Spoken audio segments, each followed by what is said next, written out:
알렙루야, 안녕하세요. 저는 알렙TV의 알렙 목사입니다. 오늘 이 시간은 지금 JMS나 아가동사 때문에 이단 분별하는 게 얼마나 중요한가 인식이 되고 있잖아요. 오래전에 제가 이단을 분별하는, 가려내는 방식을 말씀을 드렸어요.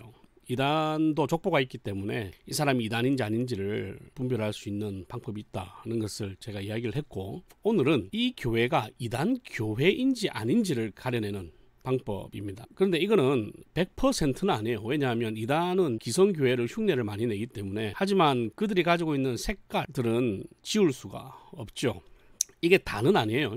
이게 100%는 아닙니다. 하지만 적어도 여러분이 간 교회가 이 10가지 안에 하나라도 들어가 있다, 그러면 조심하셔야 된다. 그리고 확실하게 알아보고 등록하셔야 된다. 왜냐하면 모르고 들어갈 수 있잖아요. 하지만 이단 교회에 등록하면 안 되잖아. 그러니까 이 10가지 중에 하나라도 있다, 그러면 확실하게 알아보고 등록하셔야 된다. 이걸 분명하게 이야기할 수 있어요. 첫 번째는 뭐냐면, 교회 뒤에 뭔가 성교회라고 붙어 있으면 거의 이단일 가능성이 높아요.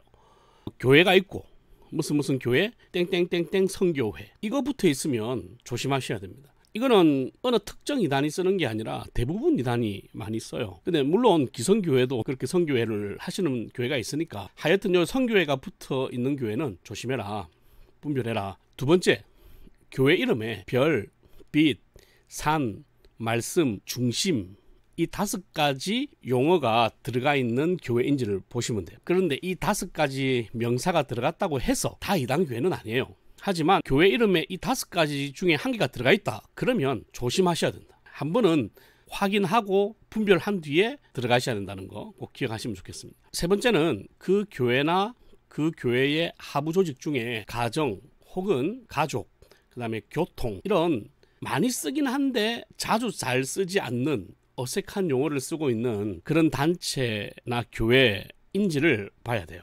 이단들이 많이 쓰는 용어이긴 하거든요. 그렇다고 해서 이게 다 이단은 아니에요. 기성교회도 이런 용어를 많이 씁니다. 하지만 이런 용어가 들어가 있으면 조심해라, 한 번은 살펴봐라 하는 거죠. 네 번째는 교회 이름이 영어 약자로 바뀐 경우. 원래는 이름이 한글이었는데 영어로 바뀌었어, 영어 약자로. 예를 들면 뭐 JMS 같은 경우도 그런 케이스고, 또 하나는 여호와의 증인은 요즘에 여호와의 증인이라고 안 하죠. 제호바 위트니스 이렇게 해가지고 JW라고 해요. 엄청 예쁜 글씨체로 JW라고 씁니다. 이제 이단이라는 것을 다 들켰으니까 인지가 돼 있단 말이야, 사람들이. 그러다 보니 이제는 원래 이름은 바꿀 수 없고 영어 약자로 바꾸는 게 유행이 되고 있어요. 갑자기 단체명이, 교회명이 영어 약자로 바뀌면 조심해라. 다섯 번째, 교회에서 직분들을 세우는데 뭐 장로도 있고 집사도 있고 권사도 있어요. 그런데 선생이라는 말이 있으면 이건 이단일 가능성이 높아요. 목사든 누구를 향해서 선생이라고 부르잖아요. 그러면 이단일 가능성이 높아요. 여섯 번째, 성경 찬송 합본, 그 다음에 익숙한 찬양집이 있지 않습니까? 그거 외에 다른 찬송이나 다른 성경 같은 걸 써요. 그런데 그 찬송이 가사가 엄청 어색해.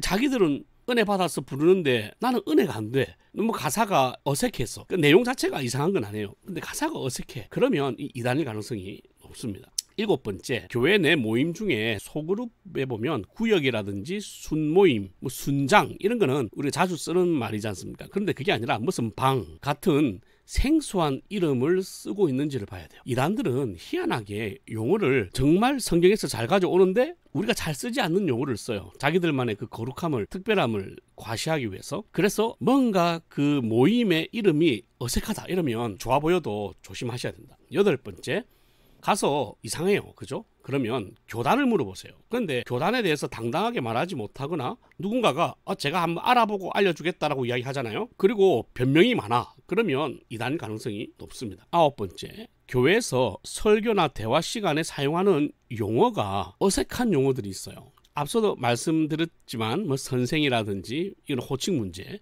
방이라든지 이거는 조직의 명, 이름 문제. 근데 그것 말고도 설교를 듣고 있는데 혹은 대화를 서로 주고받는 걸 듣거나 내가 하는데 말이 좀 어색한 용어들이 있어요. 그런 용어가 있으면 이거는 멋있는 용어 같아 보여도 그거는 이단일 가능성이 높습니다. 열 번째, 십자가가 딱 십자가 모양만 있으면 되는데 그 십자가 모양에 예쁘게 장식이 되어 있다든지 뭐 천이 하나 들어져 있다든지 위에 뭐가 하나가 더 달려 있다든지, 십자가가 정확하게 열 십자가 아니라 끝에 혹은 주위에 뭔가 장식이 되어 있다. 이거는 거의 이단일 가능성이 높습니다. 통합적 교회는 이상하게 십자가를 쓰더라고요. 그거는 좋은 게 아니에요. 근데 어쨌든 십자가 모양이 딱 열 십자가 아니다. 그러면 웬만하면 가지 마라. 이단일 가능성이 높다. 물론 이렇게 해서도 이단이 아닐 가능성이 있어요. 그런 교회가 있습니다. 하지만 웬만하면 그런 위험 부담 가지고 그런 교회 가지 마세요. 확실하게 추천받아가지고 고신교단 안에도 합동교단 안에도 별, 빛, 산, 말씀, 중심 이런 용어가 들어간 교회가 있겠죠. 하지만 굳이 그런 이름이 들어간 교회를 찾아갈 필요는 없다. 딱 찾아갔는데 이 10가지 안에 하나라도 들어가 있다. 뭐 한 개라도 맞는 게 있다. 그러면 무조건 정확하게 알아보고 가셔야 된다. 교회가 좋아 보이고 찬양팀 좋아 보이고 다 그거 소용없어요. 이단들도 똑같이 우리랑 똑같은 찬양 하거든요. 그러니까 이 10가지 꼭 기억하셔서 이단 교회인지 아닌지 조심해서 교회를 선택하시면 좋겠습니다. 할렐루야.